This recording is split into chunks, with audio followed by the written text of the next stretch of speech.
Tidak ada ahlul bid'ah yang baik hati. Tidak ada ahlul bid'ah yang baik hati. Tidak ada ahlul bid'ah yang akan menunjukkan kita kepada jalan yang lurus. Tidak ada.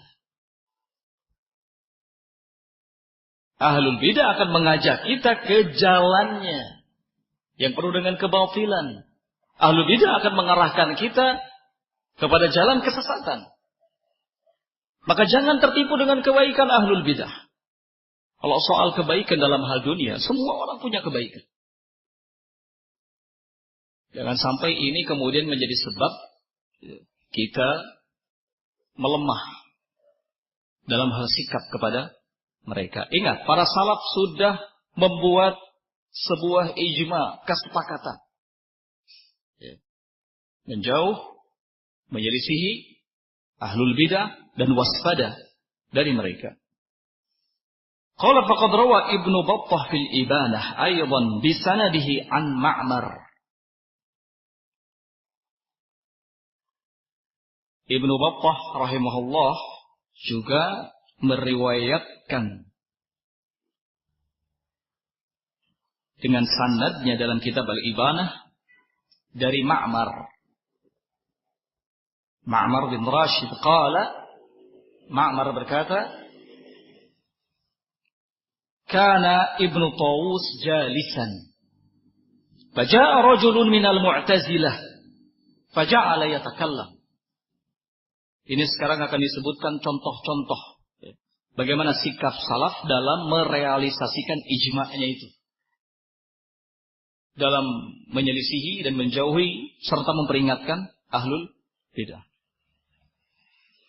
Kata Ma'mar sekali lagi, kana Ibnu Tawus jalisan. Dulu ketika Ibnu Tawus duduk, datang rajulun minal Mu'tazilah. Datang seseorang minal Mu'tazilah yang berideologi Mu'tazilah. Faja'ala yatakallam. Kemudian dia berbicara. Qala fa'adkhala Ibnu Tawus usbu'aihi fi udunaihi. Apa yang dilakukan Ibnu Tawus? Beliau kemudian memasukkan kedua jari telunjuknya ke dalam atau ke kedua telinganya. Menutupi kedua telinganya dengan dua jari telunjuknya. Tidak mau mendengarkan perkataan si Mu'tazilah tadi.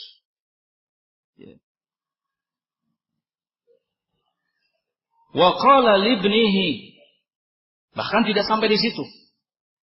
Ia pun kemudian berkata kepada putranya, "Ai bunayya, wahai putraku, adkhil usbu'aika fi udhunaika washdud." Masukkan dua jari telunjukmu ke kedua telingamu, washdud, tutup rapat kedua telingamu dengannya. Wala tasma' min kalamihi syai'an. Jangan sekali-kali engkau mendengar perkataannya. Lihat, ini yang dilakukan oleh Ibnu Tawus ketika datang seseorang yang berideologi Mu'tazilah kemudian berbicara tentang agama. Menutupi kedua telinganya dengan kedua jarinya. Lalu berpesan kepada putranya untuk melakukan hal yang sama. Jangan sekali-kali engkau dengarkan perkataannya. Kenapa? Karena khawatir masuk ke dalam hati. Kemudian membuat hati bergantung kepadanya. Maka qala Ma'mar kemudian memberikan komentar. Kata Ma'mar, yakni annal qalba dha'ifun. Ini memberikan sebuah isyarat kepada kita bahwa hati itu lemah. Hati itu lemah. Nah, Ibnu Tawus khawatir kalau sampai mendengar perkataan seseorang yang berideologi Mu'tazilah, kemudian perkataannya itu akan masuk dan mempengaruhi hatinya. Padahal ini Ibnu Taus, bukan orang biasa, alim. Kalau seorang alim saja kekhawatirannya seperti ini, maka kita yang jauh tentunya kedudukannya dengan Ibnu Taus harus lebih hati-hati. Ya. Kalau para salaf saja begitu khawatir hatinya terpengaruh oleh sebuah kebid'ahan dan syubhat, maka kita lebih harus mengkhawatirkan keadaan hati-hati kita. Karena tidak seberapa iman kita, tidak seberapa ilmu yang kita miliki, tidak seberapa ibadah yang kita lakukan. Para salaf hum a'lam wa ahkam. Mereka lebih berilmu. Mereka lebih kuat ibadahnya. Mereka lebih kuat keimanannya. Namun demikian tetap mengkhawatirkan kelemahan yang ada pada dirinya. Yaitu soal apa? Hati. Ya. Maka sebelum terjadi hal yang tidak diinginkan, para salaf melakukan proteksi terlebih dahulu. Melakukan penjagaan terlebih dahulu. Ini kalau dalam istilah kita, sedia payung sebelum hujan. Ya. Sedia payung sebelum hujan.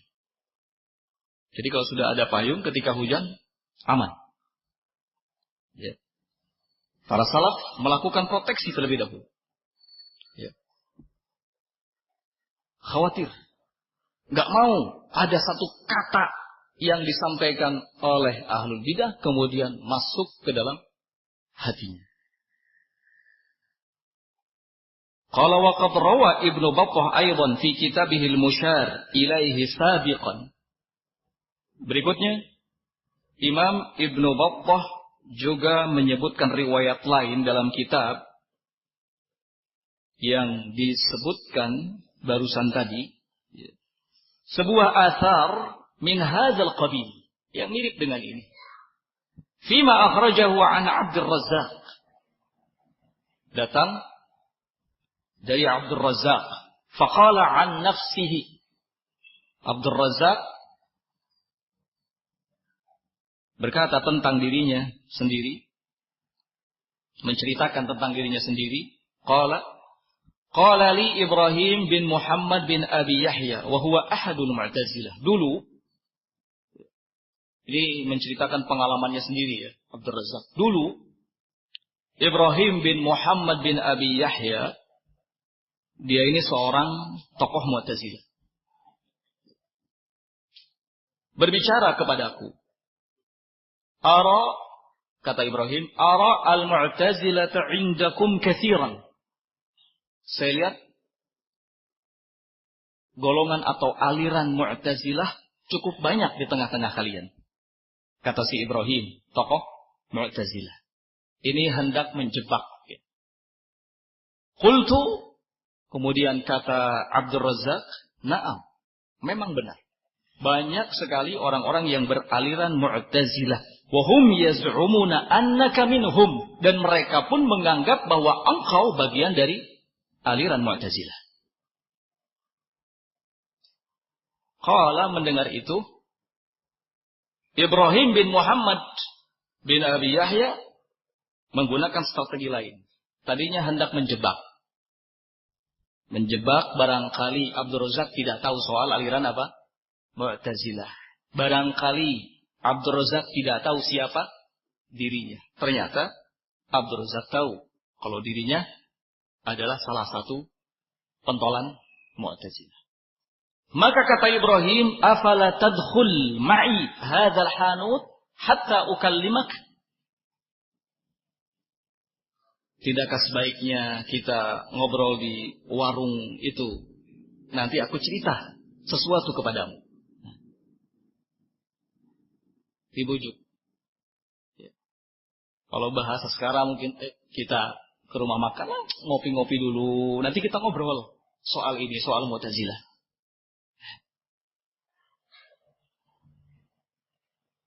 Qala qultu la. Tetapi apa jawaban Abdul Razzaq? Kata Abdul Razzaq, tidak. Qala lima. Kemudian Ibrahim bertanya, kenapa enggak mau? Qultu, kata Abdul Razzaq, li'anna al-qalba da'if, wad-din laysa liman ghalab. Karena hati itu lemah. Sedangkan agama laysa liman ghalab, bukan diberikan kepada orang yang menang. Ya. Ini jawaban Abdul Razzaq. Urusan agama itu bukan urusan menang dan kalah. Ini juga salah satu contoh bentuk kehati-hatian para salaf dan upaya mereka untuk menyelisihi, menjauhi ahlul bid'ah dan mentahdirnya. Tidak ada seorang pun dari kalangan mereka yang mau diajak bicara oleh ahlul bid'ah. Dengan cara apapun. Dalam forum-forum resmi ataupun dalam forum-forum yang tidak resmi. Seperti yang dilakukan oleh Ibrahim bin Muhammad kepada siapa? Abdul Razzaq. Ayo kita bicara soal ini di rumah makan, di warung, biar nyantai. Ditolak oleh Abdul Razzaq. Ya. Ini dalam forum yang tidak resmi, apalagi kalau dalam forum yang resmi, seperti misalnya mengadakan dialog interaktif, misalnya Salafiyin dengan firqah yang lain duduk di sebuah majelis dialog, membicarakan soal apa? Soal manhaj salaf, soal ini, soal itu. Abadan, para salaf tidak ada yang melakukannya. Para salaf tidak ada yang melakukannya. Bukan karena mereka tidak berani untuk melakukannya. Bukan karena mereka tidak mampu untuk melakukannya. Lah. Tetapi cara-cara yang seperti ini tidak diajarkan dalam sunnah.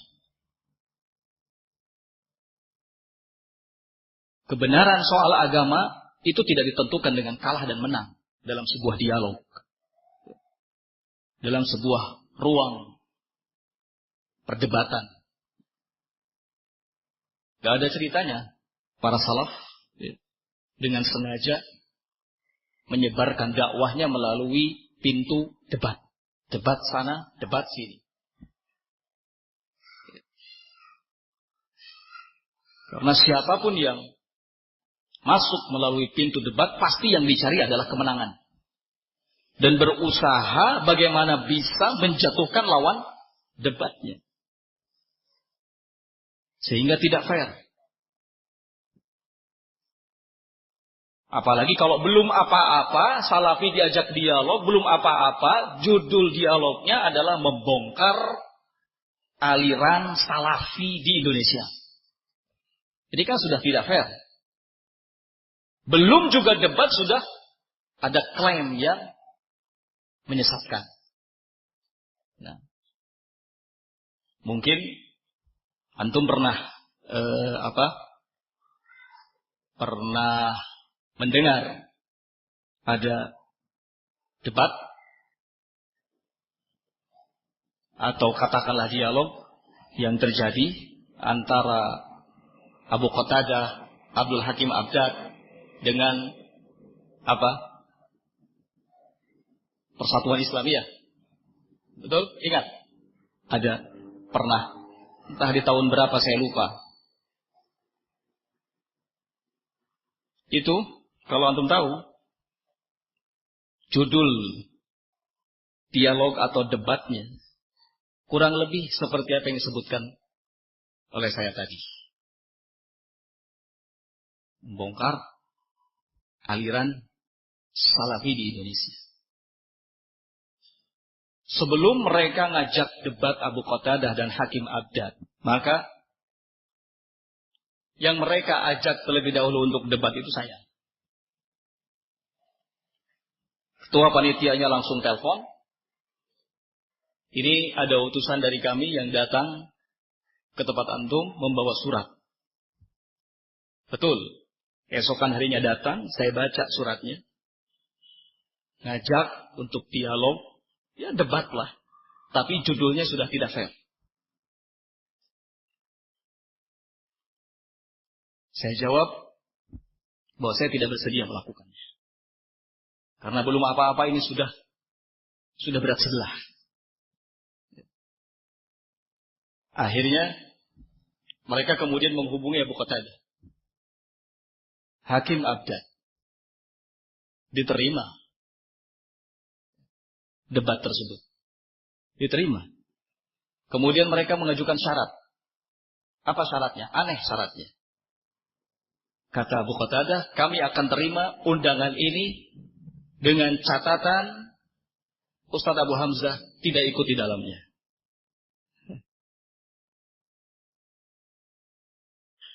Tahu bahwa undangan debat itu sebelum sampai kepadanya, sampai dulu ke saya.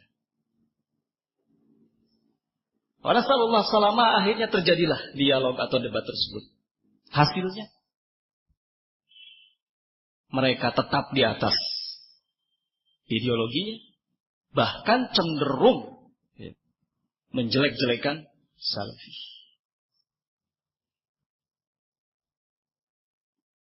Kita harus tahu bahwa yang mereka cari dalam sebuah perdebatan itu bukan kebenaran. Dan tidak akan pernah nyambung.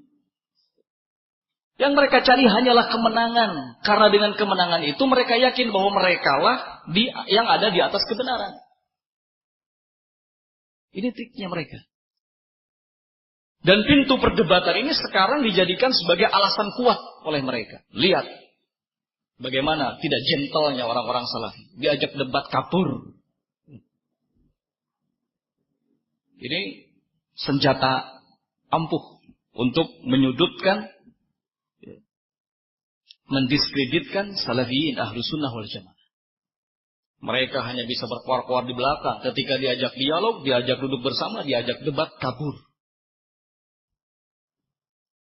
Khonafidin rahimakumullah, persoalannya bukan berani atau tidak berani.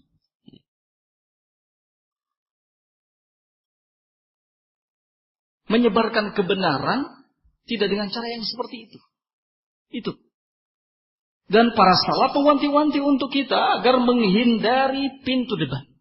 Apalagi mendebatkan sesuatu yang sudah jelas kebenarannya. Apalagi yang mau didebatkan. Satu sisi mereka mengakui bahwa salaf memang benar. Tapi di sisi lain masih terus mendebatkan. Mendialogkan sesuatu yang sudah jelas kebenarannya. Percuma. Buang-buang waktu saja. Yang mesti kita lakukan adalah menyampaikan kebenaran, diterima alhamdulillah, tidak selesai. Kita sudah melakukan kewajiban kita. Sampai di situ. Tidak perlu bagi kita untuk memaksakan kebenaran ini sampai kepada mereka meskipun dengan cara-cara yang tidak disyariatkan. Tidak perlu seperti itu. Hidayah biyadillah, hidayah ada di tangan Allah Subhanahu wa ta'ala. Nah. Lihat di sini. Bagaimana Imam Abdul Razak mengatakan wad-dinu laisa liman ghalab.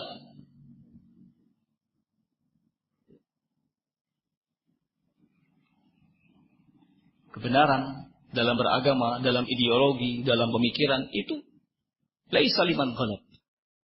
Bukan bagi seseorang yang mampu mengalahkan orang lain dalam sebuah perdebatan, dalam sebuah dialog, dalam sebuah pembicaraan. Tidak ditentukan oleh itu. Ya.